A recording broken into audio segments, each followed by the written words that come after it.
is the Happy Scientist Podcast. Each episode is designed to make you more focused, more productive, and more satisfied in the lab. You can find us online at bitesizebio.com/happyscientist. Your hosts are Kenneth Vogt, founder of the executive coaching firm Vera Claritas, and Dr. Nick Oswald, PhD, bioscientist, and founder of Bitesize Bio.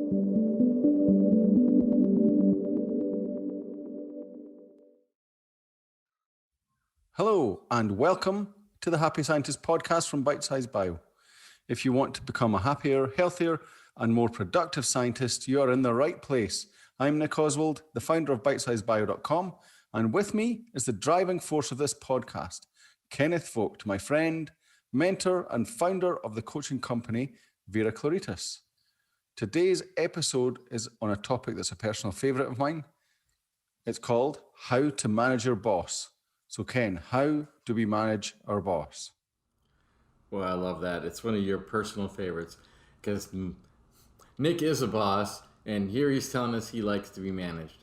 I know a lot of people are afraid of that. They think, "Oh, I can't manage my boss. It works the other way around," you know. And there's that old adage that everybody serves a master, and that's how we often look at a boss. Like they just have this almost unnatural control over me and over my life, and they take away my decision making power, and they take away my freedom. And we paint all these negative pictures about somebody who is our boss, and part of that is just just kind of memeing things, It's just making fun of a situation, but sometimes people are really afraid. And maybe it doesn't come to the surface as fear of their boss, but they fear the scenario, they fear the relationship, and they feel like they're at risk. I have to walk on eggshells around this person, or I have to kowtow to them. I have to genuflect at the altar every time I see them, and they don't know how to escape that, and they don't want to live that way. It's not making their career fun. And then other folks are looking at this going, "Man, I can't wait until I'm the boss. Oh, I'm gonna show these people," And again, that's not really a healthy attitude either. Now, it's one thing that it's like, look, I'd like to be the boss because I really think I can make some useful and important changes around here. And okay, that's great. Have ambition and have vision about what you want for the future. But for right now, your path to becoming a boss is going to be through dealing with your boss. And even if you don't want to be the boss, and you don't have to have that desire, there's lots of possibilities for your career. You could be headed on a more technical path where you're more concerned about becoming a senior scientist than becoming somebody who's in charge of other people. You're still going to have a boss, and you're going to need that boss. So the question to ask then is well, wait a minute. Why would I need to manage my boss? Well, think about it. What can your boss do for you? A lot of things. A boss can be a mentor. And if you're fortunate enough to have a boss who could serve as a mentor to you, that one that you really feel is qualified and that you appreciate, that's a wonderful scenario. But even if you don't have that, a boss can provide you with resources. The resources might be, things that take budget, like, equipment or new hires or things like that. But they also can assign resources, things that are already there. You can get access to lab time, you can get access to certain people, and all that'll come through your boss. And your boss will manage that. They'll handle that stuff for you if you bother to manage them. If you're making known to them the things that you need, and it's not just telling your boss your problems. A lot of times the boss doesn't want to hear about problems. What they want to hear about is solutions. So it's like, if you can say, "Look, I got this problem, but here's the solution I've come up with, and if you could do X for me, that'll take care of my problem." And they're like, "Oh, this is great. I didn't just have a problem dumped on me. All that's happening there is I'm being assigned a task." So So you might look at that and think, wait a minute, the boss assigns tasks. That's what they do. They do that all day long, and they get tired, and they'd love to escape from that, and to have somebody else finally tell them, so they don't have to make another decision, so that they don't have to come up with another solution. You're solving a problem for them. But again, just focusing on the part where this is for you and why you need to manage your boss. Think of all the things that your boss could do for you. Now, you might immediately click into a mode of, yeah, I can think of all the things I wish my boss would do for me because my boss isn't that great. Okay, good. It's still good for you to be aware of what is possible. And sometimes our attitude about our boss, thinking, oh, they don't do anything at all for me, not necessarily the truth. Perhaps you need to broaden your perspective a bit. Maybe you need to look a little more broadly and say, well, what does this person do for me? What do they get done for me? What have they already put in place that benefits me? And when you see that, you'll realize, okay, that's helpful. But now think about, what if you could have more influence over those things? And you can. It's just a matter of getting engaged with it and being aware of it. So we're going to talk today about how to develop that awareness, how to sharpen your perception of what's going on, what you see in the relationship between you and your boss, and how to see things from your boss's perspective, and why that's useful, and give you a lot of tools that at the end of the day you'll realize, I can take this person in any direction I want to. They'll go anywhere I direct them. Now, and I'm not saying this in a way of like manipulating someone, because you can use this for evil. It's true, but don't use it for good. Use it to get your major objectives accomplished, and not just your objectives, but your boss's objectives, your lab group's objectives, your university's objectives, your company's objectives. You can be part of that whole process, and you can get noticed for that. And in managing your boss isn't going to feel controlled if you do it well. He's going to feel helped, or he or she. They're going to feel like, this is a person that I can work with. This is a person that I can entrust with resources. They're going to make good use of them. It's going to be a good investment on my part. So it'll all be helpful. So let me start with considering that you, dear listener, may be coming from different perspectives. And some of you don't have any direct reports of your own. You don't actually do any managing of anybody. So from your perspective, it's very clean. Every interaction with another person is always about somebody who is my superior. So everything I do is about managing a boss. So you might think, well, I'm the most powerless person around. It's like, no, you're the person with the least baggage. You can look straight at everything I'm doing is about managing a boss. So you can put your full focus into that. Now the next group of you will be some where you have some direct reports. Maybe you have a lab assistant. Maybe you have a grad student or are other folks that are under your assignment. And whether they're permanently under your assignment, that is that they directly report to you as their job title, or they report to you on the project. So now you're in a position where you're managing other people. You're going to, if they're any good at all, they're going to be attempting to manage you. So you get to see a perspective there. You get to be on the other side of it. See, well, what happens when, man, this person is always telling me, I need more lab time. I need to have more time at the microscope. You got to give it to me. And you're like, man, this person is just crying about this all the time. They never let up. And then we'll realize, you could be that person to someone else. And how are you reacting to that approach? Whereas you have other people that seem easy to deal with. Like, well, this person's never really a problem. I mean, they do ask for things, but when they do, they come to me and say, hey, I need this because X, Y, and Z, and here's what I can offer in return. Now, you hear that and go, well, I like that. I like hearing that kind of stuff. That makes it easier for me. Then you realize, wait a minute, I could be doing that. I could do that with my boss or any number of bosses. And you may have more than one. So, you start to see something.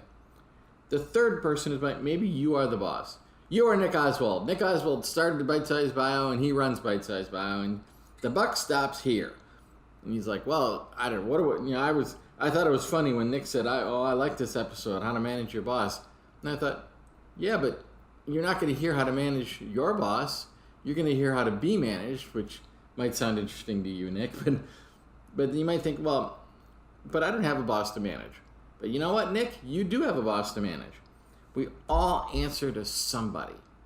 And that somebody might be the customer or a client or whoever gave us the grant. It might be a head of a university. It might be a CEO of a company. Yeah, there's always somebody out there who ultimately is setting the agenda for what you need to accomplish. It might be the marketplace in general. I'm here to serve people who have this medical condition. There's always somebody there. And so you still have the opportunity to have some influence with them. And part of the process of having influence is to understand their perspective, and we're going to talk about that in some detail. So, having put that all out there, Nick, you still think this is one of your favorite episodes? Yes. I would say that I've been on both sides of the equation, being now I'm the boss, but it just gives me a different perspective. I remember what I was like, and I was a terrible person to manage. I'm sorry to my other. Well, it depends. Different situations, it was different. But yes, some I'm not sorry. In some settings, I was not a good person to manage, and in some settings it was okay. But what it all boils down to is that whether you're the boss or whatever part of the team you are, you're part of a system that is trying to achieve a certain goal, and everyone has got in an ideal world has the same goal in mind, and everyone's just playing a different part. Like the different people in a football team all have different jobs, and it's the boss's job is to help make the team work better and to help make sure the team is reaching the goal that it needs to reach. And so feedback from the team is really important. You can't do it blindly. For me anyway, the feedback from my team is really important, because if I don't get feedback from them, if they don't transmit their pain to me when something's not working, and they just absorb it, that doesn't help me, because it doesn't help me to see what's going on and to fix it and to make it better. Sure. So, yeah. Well, this segues well into the next point I wanted to make. So the question to ask is, what can you do for your boss? Your boss has you in their mind as you're a tool, but you're also an observer out there in the world. You're their eyes and ears. You're the person at the bench. You're the one seeing the most fundamental issues that have to do with whatever objective you're trying to achieve as a group. So you really are important to them, even if you have a boss that isn't evolved enough to realize they should treat you as important. You are important to them. Whether they value it or not is another issue. But even if they don't value it, you're still important to them from a practical standpoint. You still matter from a practical standpoint. So whether or not they get it, that's their problem. But you gotta get it. You gotta understand, I matter in this system, and it matters that I transmit good, clear information to my boss for the sake of the system. So if you have any hesitation to help a boss because you think this person's a jerk, this person is selfish, this person's a narcissist. Boy, we hear that kind of talk lately. It doesn't matter. It doesn't matter. You can make a big thing out of that. You can tell yourself all kinds of stories about what a horrible person your boss is, but they're probably not 100% horrible. They're probably not Hitler horrible. They're not Mao Zedong. They're not Stalin. They're not Pol Pot. They're not Idi Amin. There's a limit. It was like, all right, this person may have a lot of flaws, but they are basically doing the job. And that job needs to be done, and you need somebody to be doing that job. So now you got to think about this. All right, well, they need help to do their job. And you may be thinking there, like, oh boy, they sure do. Well, good. If that's the case, then help them. Now, I'm not talking about, don't be a sycophant here. It's not like, oh, just kowtow, do whatever they ask, whatever they tell you, just yes or no, sir. No, that's not it, because ultimately that's not to your advantage. You can't allow yourself to just be disappeared, like you don't exist, and your input was so insignificant that it isn't worthy of mention. You do want your efforts to be noticed, and not just by your boss, but maybe even beyond that. And it might be by your peers, it might be by other people in positions of authority, but the point is that if all you're doing is being a yes man, that doesn't serve your purpose. But that doesn't mean that you have to, you got to chest up and be all, well, I'm gonna do what I want, and I'm not gonna bend over for anybody. I'm not gonna serve anybody. Like, yeah, you are. We all are. Even your boss is serving somebody. And even Nick serves people. He is serving the community. So, we're all in service to others. And it's a good thing. And it doesn't have to be painful.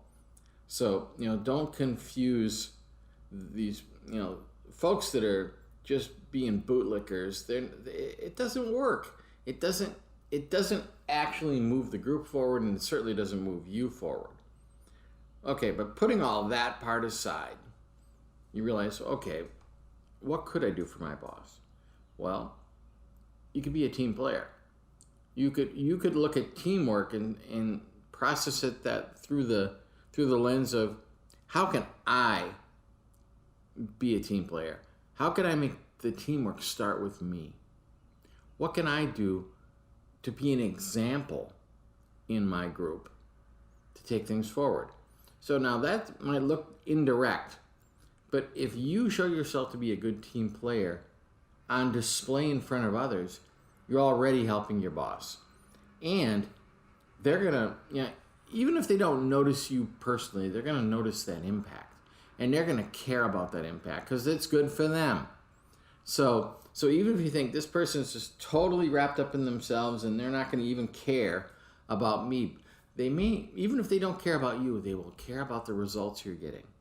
So start pondering, what results could I be getting that would be useful to the boss, would be helpful in moving them forward and moving forward the project that they're being held responsible for.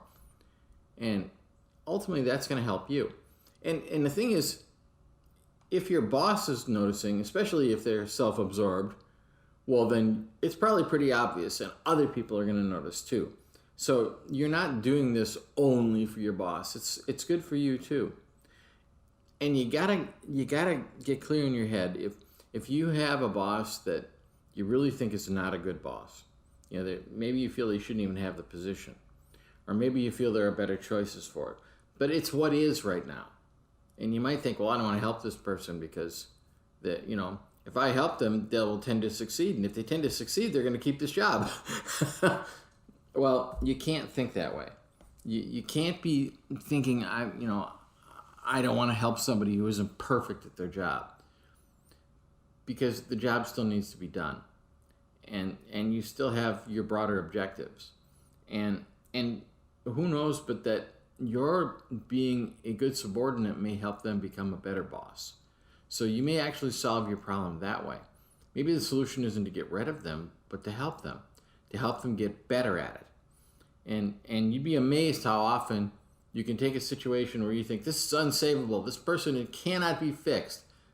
And after a period of time, it gets better.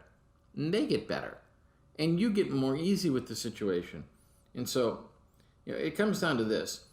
exercise some humility in your work. And that doesn't mean sacrificing your self-respect, but recognizing, well, you know what? I am playing a certain role here, and better for me just to play it and not be telling myself all these stories about how unfair it is or how it should be different. Well, it's the way it is right now, so let's work with the way it is, and let's bother to see it from my boss's perspective to get a better understanding of what the situation is really all about, because each of us has a singular perspective. And that perspective is never the whole picture. Not ever. So if you can make the effort to see an additional perspective, and especially one that's a perspective that really matters in your world, like your boss's, you can get a much broader understanding of what's going on. And you'll be able to see problems coming sooner. You'll be able to handle problems more easily because you have a clear idea of how things are. So that leads us to this. It means you're going to have to get in your boss's head. You think, I've never been in my boss's head. Or, I don't want to be in my boss's head. I've seen that person. I must be scary in there. But you can't worry about that. You really do need to bother to understand their perspective. And this is especially important if this person is causing you problems or you don't like them. Because, those are the people you're like, I don't want to know what's going on in their messed up little world. Yeah, you really do. You want to understand. And I will warn you that you're going to have a little compassion. This is a person that's causing you problems, but now I got to feel sorry for them? And my answer is yes. and you know what? Think about that just for a second. Are you really going to lose anything if you feel sorry for a boss that's been oppressive or has been mean or has been selfish or has been inattentive? Is it really going to hurt you? I mean, cause you actual damage if you have some compassion for their situation? No. You're not going to lose anything. But on the contrary, you're going to gain something. You're going to start to get why they're being the way they're being. Behavior springs out of perception. When you see the world a certain way, it'll tell you what the logical response would be. What kind of action should I take if this is in fact how the world is? And when you see that in another person, you can also see it reflected back into yourself and go, why am I reacting the way I am? Why am I being so repulsed by a micromanaging boss? Why am I, getting angry about an inattentive boss? And you start to see connections then. It's like, because, the inattention or the micromanaging, that's just a thing. But why this reaction? Because other people are being micromanaged by them and they don't react like me. And other people are being ignored and they're not reacting like me. Well, it's because the perspectives of these people are different. And so you have a choice. Your perspective is not something that's chiseled in granite. It doesn't have to be the way it is. It's just what you have. And you can broaden it. And one of the easiest way to broaden your perspective is to take an example of something close to you, someone close to you in the situation, and say, how are they seeing it? What is the experience for my boss in this setting? I'm having my experience, and boy, I'm all about that. And you're going to be very, engaged in your own experience. And maybe not intellectually, maybe you haven't thought it through before, but you're deep in the experience. But if you start to think, well, how's the boss experiencing this? How is it different for them? And it's okay to go through the process of, for them it's easy. For them, they're like, yeah, shoot, all they got to do is snap their fingers and this has to change because they have the authority. Like, okay, go ahead and think about that for a minute. Okay, well, what if I had that? Well, how would it be different? Well, how would I see the world if that's how it was for me? And, that's the way you take it in. If you feel reticent to to feel what your boss is feeling or experience what your boss is experiencing or care about what he or she is experiencing. Make it, if I was in their position, how would I be feeling it? How would I be considering it? That's a segue in. If you feel like I can't be in my boss's head, I just don't get how they see the world. Well, then fine. Start by saying, if I was in their shoes, how would I see the world? And you're still going to get some insights, even though you two may be totally different. Just experiencing a new set of problems and a new set of perceptions is going to change your understanding, and it'll make it easier for you to do things for your boss that they will like, and it'll make it easier for you in the end to get them on your side. Okay. So one of the things to consider is that when you help your boss get what they want, it may help you get what you want. And especially if you put that on, if you make that an objective, like how can I connect what I need to what they need? I need a certain piece of equipment. Well, show them how you having that equipment is going to allow you to get results they care about. So they can see the benefit to themselves, and make it easy for them to see the benefit to themselves. Don't just go, hey, I need X. Tell them, I need X, and here's what happens as a result. And list off the things that matter to them. And you can only do that after you have bothered to be in their head, see it from their perspective, and figure out what matters to them. Now, sometimes it's actually rather easy to know what matters to someone because they'll tell you. And many bosses will say, this is what I'm trying to accomplish.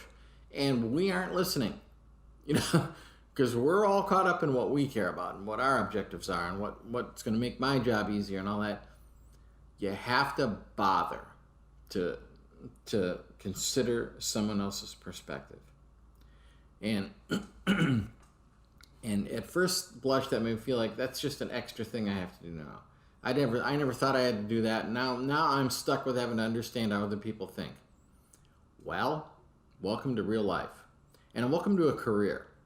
This is a career skill you need to develop, and it's useful. It is so worth the effort, and it makes all the difference. And anybody who has moved up the ladder has figured this out and has learned these things. And some of them, when you look at them and go, how on earth did they get there? Well, because they don't care about other people and all. I just can't imagine them sitting around thinking about other people's perspectives. Well, maybe they haven't directly, but they have intuitively. They have worked that in, and they've realized they have to do that. It has to happen. Now, another thing that happens when you do this, when you bother to get in your boss's head and start to figure out some things from their perspective, you're in a position to help other people understand your boss's needs. So maybe some of the other people you're working with who also answer to that boss, if you can give them some insight into how your boss operates, well, now you don't just have you against the boss, you have you plus your compatriots. You're all working at the same thing to manage your boss. So it gets easier to manage your boss when there's a group of you trying to manage your boss. Or maybe you can use that to be influential to peers of your boss, which again may help you. If you can get one of their peers to be on board with something that you need, they may help influence your boss too. So again, you have the opportunity here to reach out in all kinds of different directions. Once you understand your boss's needs, you can communicate that to others, and it can be very good for you. Now, here's a simple thing to think about. Once you've figured out what your boss needs, and now I know what is available for me as bargaining chips. I want X, I'll make sure they get Y. Great. So in a setting like that, what people often do is they'll say, I want X now, and later I'll give you Y. That's not the most compelling thing you can do. A better choice, if it's possible, is to say, I'm going to give you Y, but in the future, maybe soon in the future, or eventually, I would like X. In other words, do the giving first. Now, we had a whole episode about giving and not giving yourself away. And yeah, you can look back at that episode. Oh yeah, episode 30. Giving it all away. So, I am recommending that you give, but don't just give up everything. Make sure you get something for what you give, at least eventually. It doesn't have to be a transaction right now, but there's nothing wrong with a transactional relationship here when both sides feel like they got a good deal. We do that all day long. When you go in and you pay your $5 for that Starbucks latte, you are happy to give them $5 because it's worth more than $5 to you. They're happy to give you that latte because the $5 is worth more than a latte to them. Both sides are happy. And it's the same thing with any other kind of interaction you have. And the interactions you have with your boss, make sure that you're making a good deal for yourself. But often, if you can give first, and this takes some forethought, if you can give first, you're going to be in a stronger position. You'll actually be able to get a better, what you can get back can be more. If you expect them to give first, they're going to give less. It's just how it works. So consider, how can I give more? And then I had a note here that may sound kind of funny, but lead from the rear.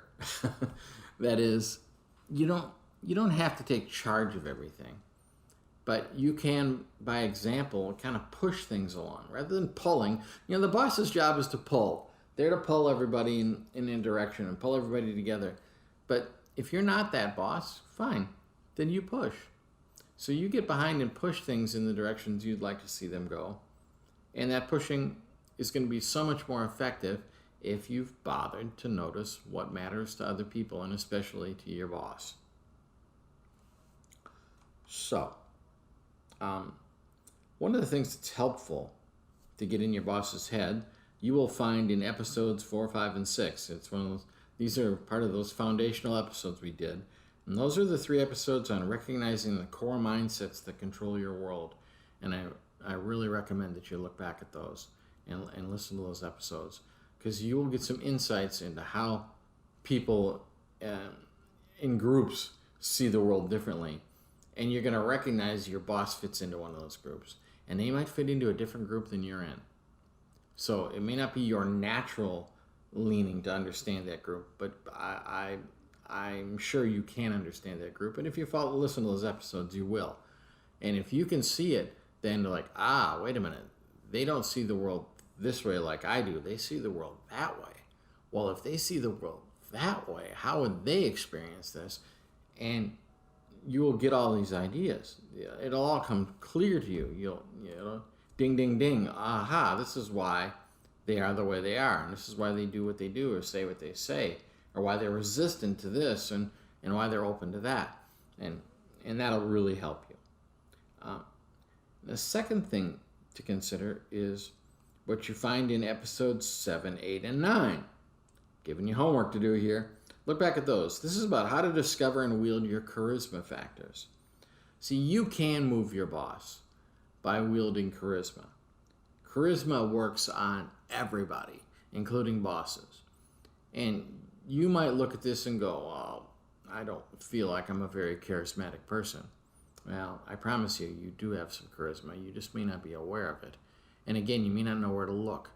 And so if you listen to those episodes, you may hear some things that are going to clue you into like, aha, wait a minute, I do have that.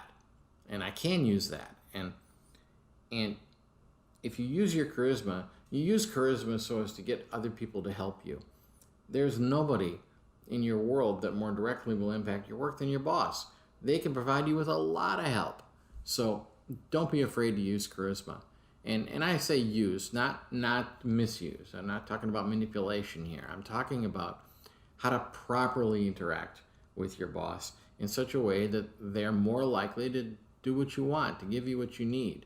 And if you've done your homework here, like we talked about, to bother to understand their position and to learn how to understand how they think, then you're going to be better at this. and you can get better and better at this. So, however good you are at it today, you can get better. So if you're dismal at it and you think there's no hope, oh man, there's low-hanging fruit. Trust me, it'll be easy for you to get better. If you're already pretty good at it, you can still get better, and you can still get better results. It just comes down to putting a little more focus into it, getting a little clear about what's right in front of you and what's available to you. So, Nick, I've monologued along for a while here. Any other things to add? Yeah, so I just thought 2 points. One about, the perspective side of things that you're talking about. So you have a perspective, your boss has a perspective, you're both ostensibly shooting for the same goal. If you take it in a scientific lab context, for example, you're the one, say there's an important technique that's important to your lab, for generating results. You're the one with who's closest to doing the techniques, assuming your boss is in the office and you're at the bench. You are therefore are the one who's best placed to advise your boss if there's something that's inefficient about that, or maybe there's there's a cheaper way to do something, or maybe there's a new technology out that could do that better. You are one of the primary people who can transmit that potential improvement to the lab's systems and the lab's productivity, if you like, if you look at it in a raw way, back up to your boss. You could take the kind of subservient view and say, well, I can't do that. I don't know anything. He's the all-knowing master, or she, and I couldn't possibly put my oar in because I don't know anything. Or you could put it up the line and say, I recommend this. Here's why I recommend it, and and then you transmit the signal back up to the position in the organization that has the power to make that change. Now, whether you've done your job, because that you've transmitted that information. And now you might see one of several things happening. Maybe your boss says that's a great idea and does it. If you're talking about saving money, then the boss will do it. No bother. But you might get some resistance from your boss because they have a different perspective. They are the ones who can see what the budget of the lab is, for example. They can see the wider context other than just the work you're doing and so on. But it doesn't mean that you were wrong the issue is you putting that up the line. The issue is that signal that they've received is painful because it's not clear cut for them, or it bumps up against some other values that they have or other restrictions that they have. But that's their job to figure that out. I've found a lot that sort of signals you get from the people actually doing the work is absolutely invaluable, but it's often painful to hear, or it's often difficult to hear, or it feels like it would be easier to just put it back down and say, you know what, we're not buying the new machine. You keep doing this by hand because it saves me cost and the hassle of implementing a new piece of machinery or equipment or whatever. And so the way that I see it is that a good boss is someone who absorbs that information and tries as much as possible to overcome their personal inhibitions or whatever, their own inhibitions about executing on the information they receive. To try and make the system overall better, even if it causes them pain to do so, and work to do so, and cost maybe. For me, that would be my perspective on a major part of the boss sort of report relationship, is that it's not that one is right and one is wrong, or one has the power and one doesn't. It's a circle. It's a symbiosis, and you have to communication and listening and sharing ideas, and also taking the responsibility to act on what each other is saying is really important, because as a boss, the worst thing you can do is not listen, and just don't do anything to the system until it breaks, or until until it's so outdated or inefficient that it just doesn't work anymore. But you see that all around, so that's one aspect of it. The other thing is, especially in the scientific context, something that is really important to do and is often overlooked. And I say that because I overlooked it. I didn't overlook it. I allowed myself to overlook it because I wanted to get a position. And I didn't want to look at what was really under the hood. Is one of the really important things about managing your boss is to choose your boss wisely, and effectively, when you're being interviewed for a job, you interview the boss, because this is a relationship. It's not that you're getting the gift of the job. It's that you, even though it feels like that sometimes, it's that you need to interview for the position as much as the boss needs to interview for the position. And then you can, when you take some of the things that Ken said there into account, some of what are the bits where it becomes sticky, and then you with a boss, and you have to start then really digging in to yourself to kind of overcome the problems that a bad boss can cause you. You can avoid a lot of that by simply choosing, looking for that sort of thing when you're interviewing for the boss, and for when you're interviewing for the job, and also talk to the people in their lab and so on. A good boss will always let you go and talk to his people or her people, and you can really get the lowdown on what's happening. That sort of thing, especially in science, since you potentially, depending on where you're working, you can be switching boss quite often, and you can often have choice. Then you need to, one way to manage this is to find someone who fits your mindset and that you think you could work well with. Sure. And yeah, a lot of you may be listening to this right now going, man, I wish Nick was my boss. But you know what? You're hearing the rosiest possible view right now, not because of Nick, because of yourself. Because you're hearing the potential for Nick to be a great boss. But you know what? Your boss probably has potential too, even if they're not perfect. So yeah, obviously pick well at the beginning, but once you got it, unless they are really getting in the way of your career, make this particular boss work, at least for now.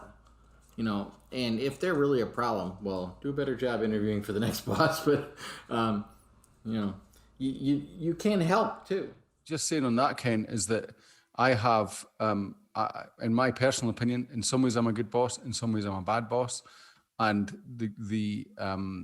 but what I feel like I'm quite lucky to have is that I have people around me who will manage those bad bits for me. They'll push back on me. And they will, and then what I do is what I've kind of trained myself to do, or with your help, Ken, is to take that pushback and allow myself to be molded into a better boss. And but that couldn't happen if people didn't push back. Right, exactly. You're serving your boss when you push back. And I've had the opportunity to be a fly on the wall at Bitesize Bio and see that interaction between Nick and the people that report to him. And it's gotten to the point now where, there was a point where Nick was everything. He did everything. And then he finally got some people to help, and so he was managing them. And then it was like, this is getting bigger, so he needed to move more into a director role where he had managers that reported to him, but their job was to manage. Well, now he's in a role where he's an executive, where he's got directors reporting to him. And it's each time that perspective has changed, but each time he still needs input from the people that report to him. And if they didn't do their job that way, he wouldn't be as good at it. So you are helping your boss's career if you do a good job managing your boss. And you might at first blush go, well, what do I care about that for? Well, because if you listen to the parts on charisma, because when you help other people, ultimately it helps you. And even if they only see helping you through the lens of their own selfish benefit, doesn't matter. If they see benefit, they'll do it. They'll help you. So make them see benefits. And that's what Nick has done. He's learned to hear, you know, things he doesn't want to hear, and sometimes you just have to, because generally speaking, that's just plugging you into reality. It's like, oh, I didn't want to hear that. Yeah, it's because you don't want to see what's actually there. Well, a lot of times we all have that. We all wish certain things would just go away, but that's not generally how reality works. So you can make it easier for your boss, and ultimately make it easier for yourself. So that's the objective here. Manage your boss for everyone's benefit. So I just thought of a biological analogy. I like these. So it's very crude, but if you imagine the boss, and then the reports are a part of a team. The analogy is that the boss is the brain, taking all the signals in and deciding what the reactions are going to be, and so on. And downstream are the reports, which are the muscles. If the sensory nerves or whatever. Yeah. And if the signals don't go back up to the brain, then the brain has a limited set of information, so can't decide properly what to do next. And similarly, if the brain just doesn't listen to those signals, if it blocks off those signals, then the system doesn't work. But if there's proper signaling between the upstream and the downstream, then it can all work together, and it can keep improving. I don't know if that's a watertight analogy, but that's the sort of idea, is that it's a system, and every element of it, there's no one element of it that's more important than the other. Yeah, and that's sometimes a hard concept for people to accept, because their knee-jerk reaction might be, I want to be of the brain. I don't want to just be the muscle. Like, well, every part is important. So don't look at another part with covetous envy. Like, oh, I want to be that. Well, okay, maybe you do want to be that, and you can work toward that. But for right now, you're the muscle. So be it and do it well. And realize that you can influence the brain. You're sending the signals to it. It's getting the data from you.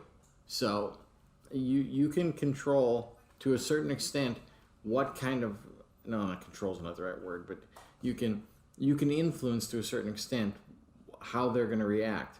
So make sure you do. Make sure you take charge of how you will influence that. Well, that I think is everything to be said on this topic for now, unless you got something else, Nick? No, I think that was again a great topic. I think it's really important to just understand where you what your role is in every team that you're in, and that goes with at work and at home and so on. It's you have a role, you have an effect on other people, regardless of what your position is, and making sure it's a positive one, and appreciating the positions of the other people in the group and the perspectives and the different worries they have, and the different responsibilities they have. That's a good mindset for happiness inside and outside of the lab. Exactly. Yeah. So I was going to say something else, but for some reason it's gone. Never mind. Next episode. I'll put that in the next episode if it pops back up. Oh yeah, but that is what I was going to say. Again, I kind of alluded to it earlier, but one particular job, I worked in a small biotech, and I was an upstart 20-something, and thought I knew everything, and thought my boss was, pushed hard on my boss for certain things, and then learned later, after having spoken to him like many years later, of the pressure he was under to keep things going and so on. And I'm pushing really hard because I can see ways to make improvements and so on. And he's wondering how to keep the lights on. It's that different. That perspective it comes with experience, of course, and unfortunately age and all that. But it's good to just realize that it's not always the way it seems to you. There's the traditional view of the boss is all powerful. He's always trying to pull one over on his on the people who work for him. He's always trying to get as much out of them for as little as possible. Well, if you've chosen your boss wisely, if you've done your due diligence, it's not that, or it might not be that. just keep your eyes open and just give them the benefit of the doubt and everything. I wish I could go back and slap that 20-something upstart on the head and say, come on, be grateful for the opportunity this person's giving you. Oh yes. I wish somebody would have given me this episode when I was a 20-something. Oh man, did I need it. Well, hopefully it helps some people. Again, another great piece of wisdom from you, Ken. And thank you very much Nick. for putting it all together. And again, Ken mentioned those episodes 1 to 9, the foundational episodes. We mention them each week, just in case you haven't listened to them yet. If you haven't, go back, episodes 1 to 9 of the podcast, and you can get them on bitesizebio.com/The Happy Scientist. Go back to episode 1 to 9, or you can get them on Spotify and Google and Apple and all those different podcast directories. We're on all of them. Whatever your favorite is, we are there. Go back to episodes 1 to 9, and Ken waxes lyrical for many hours about over those episodes about human needs, core mindsets, charisma factors, and all sorts of other concepts that will really help you to understand yourself and other people, and to get some handles on how you can improve things for yourself and the people around you. And also, we are on Facebook as usual, facebook.com/The Happy Scientist Club. Join us there, and we'll keep you updated on new episodes coming out, new ideas, and other things that will only be available on Facebook. That takes us to the end of this episode, and I'd just like to thank you again, Ken, for another great piece of insight. Thank you. And we'll see you all next time. Bye now.